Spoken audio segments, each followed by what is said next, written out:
Hey, hey, hey. This is Raina Love, and I'm here for Uno, Dos, Tres. Yes. Three. Volume 3 of my Crackhead Father story. And I did this hopefully to help people that's going through the same situation or to let parents see how much what they do affect their children.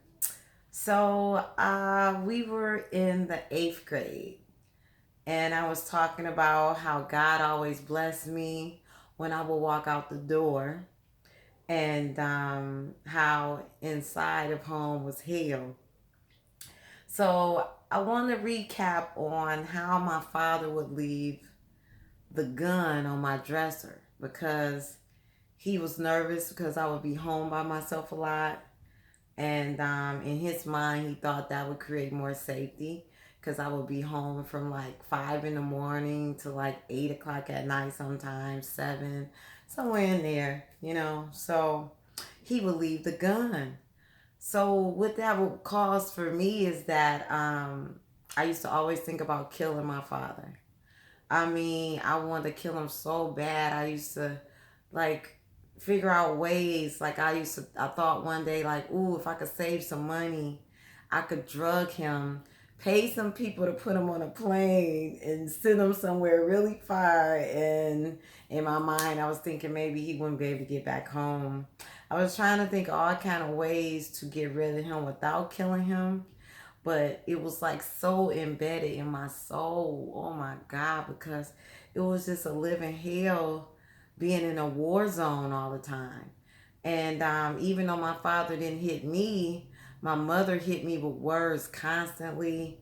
She just disrespected me all the time and locked me in the house where I couldn't go places and stuff. So it was just terrible. I recall one day when I was walking home. You know how they used to have those crossing guards in middle school? And I wanted to be a crossing guard so bad, but I was so little when I was younger that everybody always used to tell me, "You too little to do it." And I'm like, "Oh, I wanna be a crossing guard." So I would talk to the crossing guards. I would go early in the morning and get hot chocolate with them because I had a crush on the gym teacher who was over the crossing guards in the morning. He was so beautiful. He was like my beach man. Like, I just imagine being on a beach with him in his Jeep. He used to drive to school in his Jeep. He had blonde hair and muscles, and he was just so handsome to me, but he was always respectful. And I think he knew I had a little crush on him because I was the only kid that wasn't a crossing guard that would be at school at 7 o'clock in the morning just to get coffee. I mean, just to get hot chocolate. And then I would go outside and just hang out until school started because the crossing guards would go to their little post after that. And I think that he was sweet, and I think he did the hot chocolate on his own. So, when teachers go beyond, that's a beautiful thing. It's a gift to kids who are going through a lot. So, if you're a teacher, always remember that's like a blessing because I really remember that, and it was just such a great feeling. So, I was standing there one day and I was talking to one of the crossing guards, and they're on the corner. My mother yells out the door because so happened she was home that day. I think she wasn't feeling well. That might have been when she got out of the hospital, getting all the blood drained from her from all the trauma of my dad beating her for so long. Um, so she seen me on the corner and she yelled out, "You look like a fucking whore! Get off the fucking corner!" And I'm sitting there like, oh my God, I never even kissed a boy.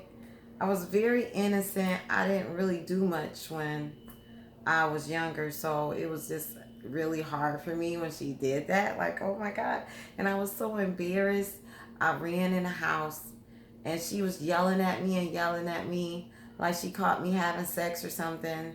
And all I was doing was talking to a little boy who was a crossing guard and he had to stand on the corner. So that's why I was on the corner talking to him. My mother is Filipino and black, and she believes in you being a lady all the time. She's very strict on you having yourself together. Your hair should be done all the time. I would change clothes 3 times a day, and I would shower twice a day. Um, I did that for years, even when I left home. I felt that, you were dirty if you didn't change your clothes. So in the morning, when you get home from school, you're supposed to change your clothes. Or when you get home from work, you should change your clothes. And if you happen to go out in the evening, you should change your clothes and shower before you do that. That's what my mother taught me, which is a very good ritual for women, because a man never catches you dirty and you want to be clean all the time for your man. So that was a good thing my mother taught me in the midst of her abusing me all the time. So that day when she yelled at me, it was just really bad, because I went in my room and I was crying because my mother would just demean me every chance she get.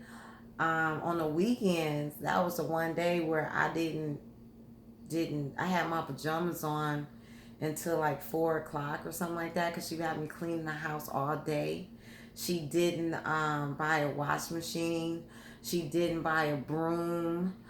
She didn't buy Towelex. It was like, oh, I didn't think it was taping. I'm sorry. It was like she just wanted to hurt me because my father hurt her. So I used to have to sweep the whole house, which was hard. Try to sweep carpet. She had a washing board for me. So I used to have to clean 3 people's clothes, my father's clothes, on a washing board. And then a Towelex thing was crazy. She would make me clean a towel with a brush. And, it was really hard cleaning it. I didn't know about spraying it with bleach at the time. And my mother really loved bleach, so our eyes would burn. She overdid the bleach all the time. And so it was just really like a conspiracy to hurt me with her. And it was just so dramatic. My uncle used to come pick me up sometime. He called me Cinderella, because every time he came over there, I was cleaning up or doing something. She would even like be in the bed, and her drink might be right next to her. Her bedroom was upstairs, and she would literally make me run up there to give her something that was sitting next to her. So it was like I never had a break to do anything.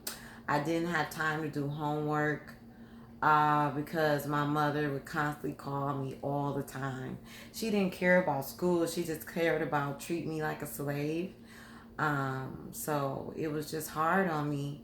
So after I would go through all that slavery, and my father would get home, because he would, when he got home from work, he would leave right back out. And that would be to go get drugs if he had money.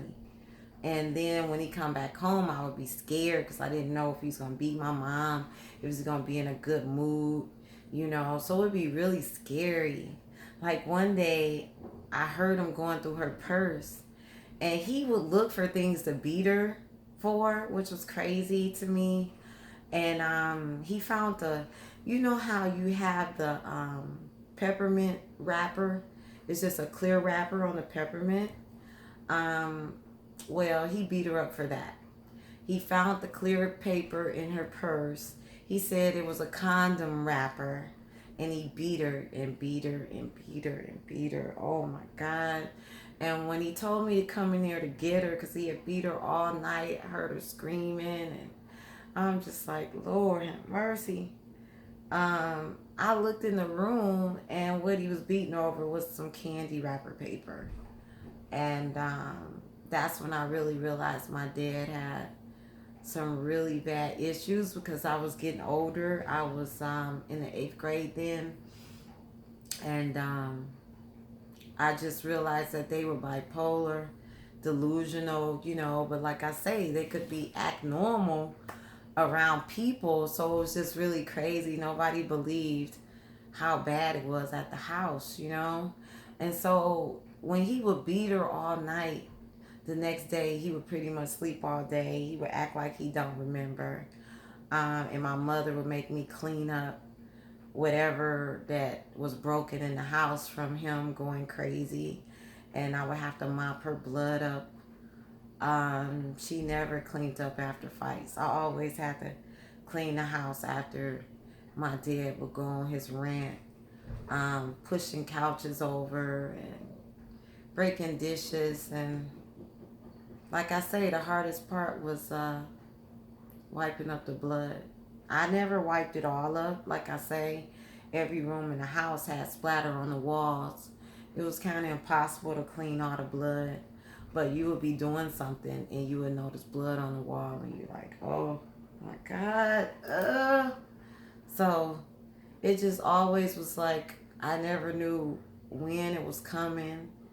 I was like a very quiet kid. I didn't talk, which was weird that everybody loved me because I didn't really talk a lot when I was younger. My best friend, she would forget that I went to parties with her and stuff, or I went places with her, because she would be like, "Oh my God, Barbie was there," and I'm like, "Well, that's my government name," but and I would be like, "I was there. Oh my God, how you forget me?" And so it was just crazy that I didn't talk, but everybody loved me. All my relatives would come get me. Like I say, God, He can't be that mean. So I think that's why I developed this mechanism of looking happy even when I'm sad. And I guess that's a gift and a curse at the same time. So I remember one day, it was in the wintertime, and my dad had, that morning, it was a Saturday. And that morning, my dad was himself. He must have hadn't did drugs yet. And he came home with fruit. He used to buy me such exotic fruit. Now that I'm older, I'm too cheap to buy fruit that my dad bought for me. So I really didn't realize how awesome he was spoiling me in every way. Like I say, my dad fought to love me even while he was sick. And I just appreciate that. So on Saturdays, he would come home with, like I say, he would drop it off in the middle of him driving a cab. Exotic fruits, candies for me, flowers. Sometimes he had flowers for my mom too. And that was just, you would see my dad again, when he wasn't high or drunk. He was a beautiful person, giving, sweet person. And so it was just like a roller coaster. He would hug me, call me Poom Poom, and, make me laugh. And he just wanted to see me happy. And that was just a beautiful thing. My mother was very jealous of it. And so she would be mean soon as he leaves. She wouldn't be mean around him, but he would hear her being mean to me when he'd be upstairs and stuff. And sometimes he would step in and be like, you leave her alone. You let her go do that. Because, she always tried to keep me in the house. Especially if she thought he was going to beat her. She wouldn't let me leave. And I'm like, oh my God, I want to be here. Let me go. Let me go. So I would be there. And it would be a lot. So that Saturday, after having a beautiful day, when he stopped in with the cab for lunch, and my mother would have lunch waiting for him, she cooked everything in the wok. And because she was Oriental and black, so we always had stir fries and stuff like that. I didn't really grow up with a lot of soul food. That was like once in a while my mother would make that. We always had rice all the time. So I'm still addicted to rice. Like, that's the first thing I buy. I don't know what that is about Oriental people, but we love rice. Ooh, brown rice. I fry it up with onions. Yes. So my mother always had rice dishes and stuff growing up.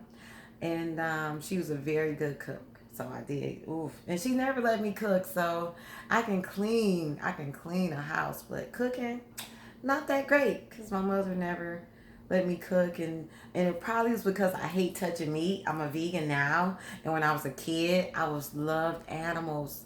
And I even healed bugs. And my grandmother would help me with healing birds and squirrels, and I used to help the wildlife. I still do. I never stopped doing that. And my father always honored the wildlife too. He said that was, we had to feed them and take care of them because we took away their resources. So I always honor that. And my father, like I say, when he would not be high, he was just such a beautiful man. So I think that's why a lot of people don't realize how sick he was. And so, like I say, that Saturday night when he got back, he must have made some good money that day.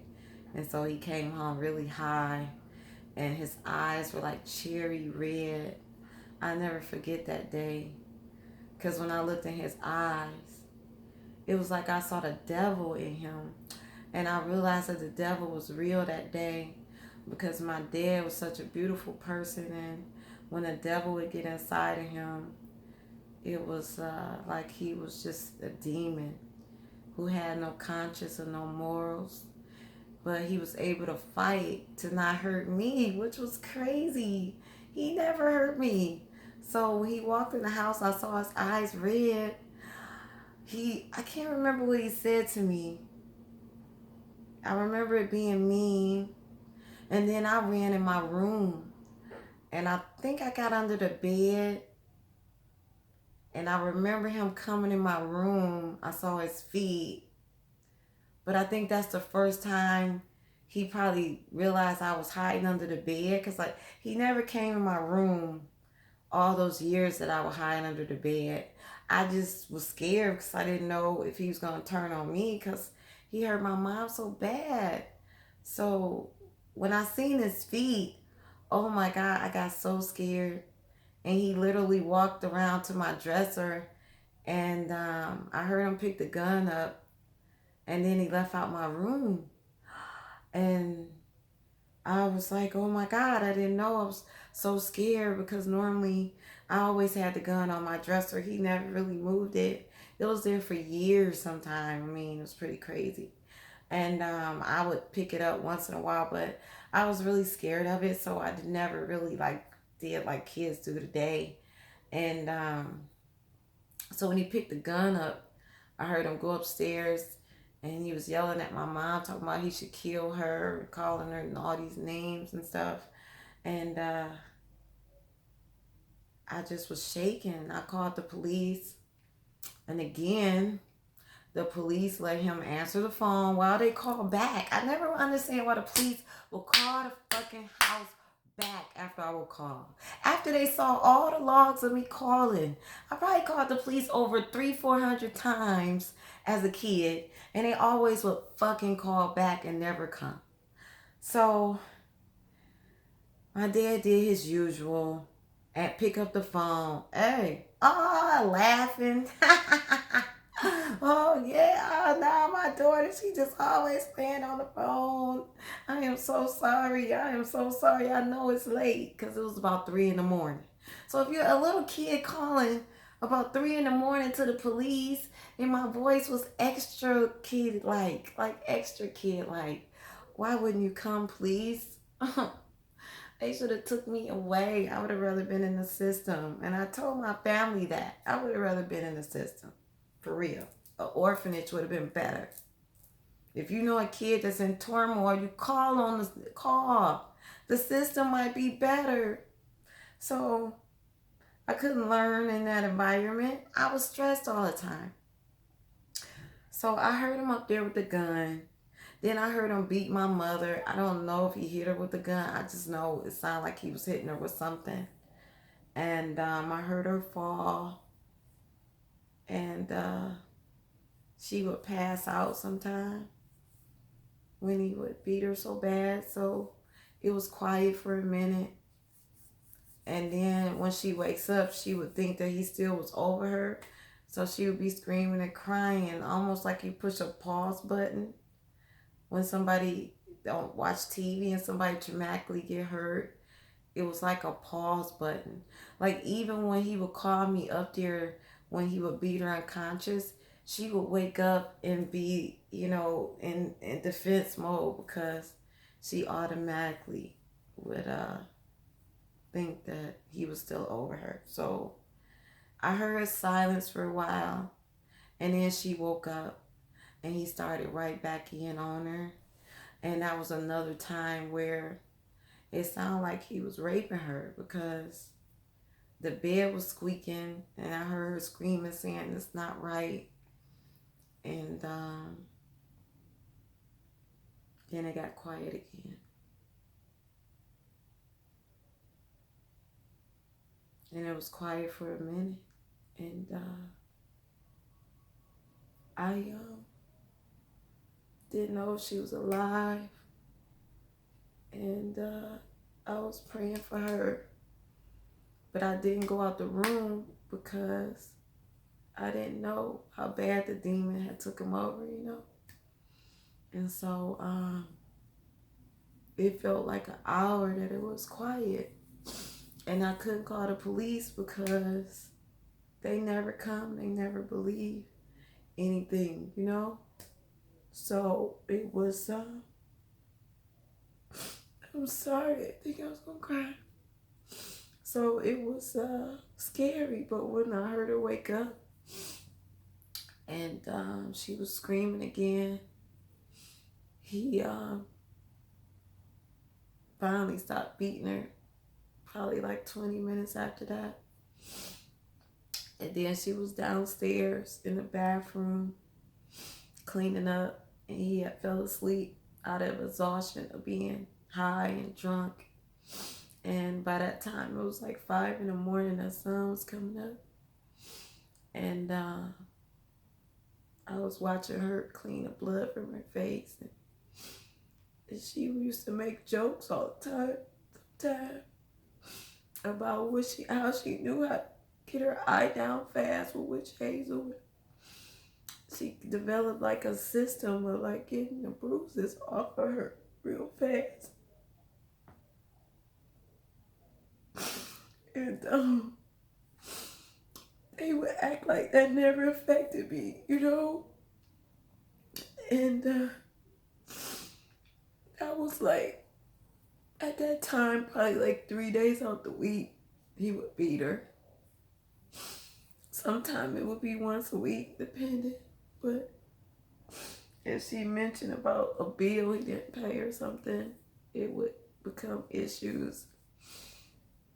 And it just was hard to watch her clean up after she would get beat, you know? And for her to get so desensitized to it after a while. And so that really caused me to always think about killing him. And I remember when I was watching one of the talk shows one day, and that's not the time for that story, I'm sorry. I'm just talking about that night. But yeah, that day was very traumatic for me, because I started getting old enough to know everything, understand everything. And I started believing in the devil because I would see him go inside of my father. And of course, when he would wake up in the morning, he never would remember it. The house would be all torn up, and it was my job to clean it up. And I think this is the first time I ever cried, like, as an adult. I started getting desensitized, and I didn't cry. I would shake it off, like I said in the other videos, and play with my teddy bears, or put tissue in my ears so I wouldn't hear it. And I just started developing ways to try to block it out, you know. But that day will forever be embedded in my mind, because that was the day when I realized that my dad was opening himself up by using drugs and drinking for demonic spirits to enter him. And so my mother would say he was Dr. Jekyll and Mr. Hyde, because we had two different people in the house. One that was filled with love, and one that was filled with anger and hurt and no feelings from my mother. And my mother was the breadwinner, really, because my father spent his money where he wanted to. And my mother worked at Blue Cross Blue Shield. She went to college. She's a very smart woman. Used to be a model, very beautiful. She's still little now because, you know, Filipino and black women, we don't get big. And so if you're fighting around your children, please know that it's hurting them. Please know it's going to hurt them for a long time. My war flashbacks just stopped, and I'm almost 50 years old, and it just stopped a few years ago, where sometimes I just be doing something, I shake because I'm so used to not knowing when I'm going to hear something crash or my mother scream, you know? So please, if you're in an abusive situation, you guys should go to counseling if you love each other enough, or you should just leave. I used to beg my mother to leave. Please leave him. And she wouldn't. She claimed she was staying for me. Why? You're not staying for me. This is hell. Hell on earth. So this was volume 3. I will be back with volume 4. But I just want you to know that I love you. And please love yourself and love your children enough to walk away. Even if it's an abusive woman and you're a man, walk away. Your children don't need to see that. Your children don't need to be around that. I was a prima ballerina and that got taken away from me because of his sickness. And his sickness grew to my mother and then grew to me. I'm not married because I'm so scared of ending up with a man that's abusive. So anytime a man has ever showed a little bit of aggression towards me, I leave. So I may have missed out on good men just because they may have raised their voice. So just please, I beg of you, think about your children because they need to have a peaceful home.